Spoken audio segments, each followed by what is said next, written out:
finally ঘোষণা কৰা হ'ল শিক্ষক পদৰ ফাৰ্ষ্ট প্ৰভিজনেল মেৰিট লিষ্ট আৰু এই ফাৰ্ষ্ট প্ৰভিজনেল মেৰিট লিষ্টখন আচলতে সিটেট প্ৰাৰ্থীসকলৰ কাৰণে ঘোষণা কৰা হ'ল যিসকল সিটেট প্ৰাৰ্থী ইতিমধ্যে হাইকোৰ্টৰ দ্বাৰস্থ হৈছিলে আৰু সেইসকল পিটিশনৰ কাৰণে এই মেৰিট লিষ্টসমূহ প্ৰস্তুত কৰা হৈছে ইতিমধ্যে আপোনালোকে জানে যে 2020 চনত যেতিয়া ৰিক্ৰুটমেন্ট প্ৰসেস আৰম্ভ হৈছিল এডভাৰটাইজমেন্ট দিয়া হৈছিল তেতিয়া একমাত্ৰ অসম টেটকহে ইম্পৰ্টেন্স দিয়া হৈছিল বা এপ্লাই কৰাৰ সুযোগ দিয়া হৈছিল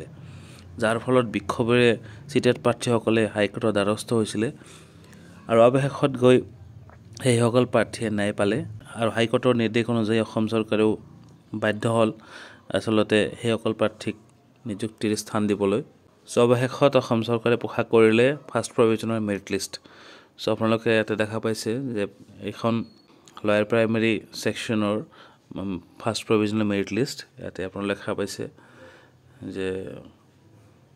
কেণ্ডিডেট সমূহৰ নাম দি আছে পোষ্ট এপ্লাইড দি আছে কেটাগৰী আপোনালোকে দেখা পাইছে আপোনালোকে চাই লব ইয়াতে যাৰ যাৰ নাম আছে এই সকলৰ চাকৰি কনফাৰ্ম হৈ গৈছে জেনাৰেল আপোনালোকে দেখা পাইছে যে ইয়াতে ইনক্লুড আছে মাৰ্কৰ ডিটেইলছ দি আছে বহুত কেইটা নাম ইয়াতে আপোনালোকে দেখা পাইছে গোটেইকেইটা আচলতে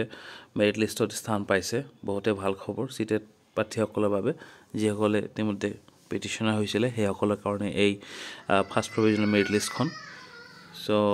অতি সোনকালে ফাইনেল মেৰিট লিষ্টসমূহ ঘোষণা কৰা হ'ব আৰু তাৰ পিছতে DW LPP 5550টা পদৰ মেৰিট লিষ্টসমূহ প্ৰকাশ পাব 1-2 মাহৰ ভিতৰতে প্ৰকাশ পাব মেৰিট লিষ্টসমূহ হয়তো এপইন্টমেন্ট অলপ পলম হ'ব পাৰে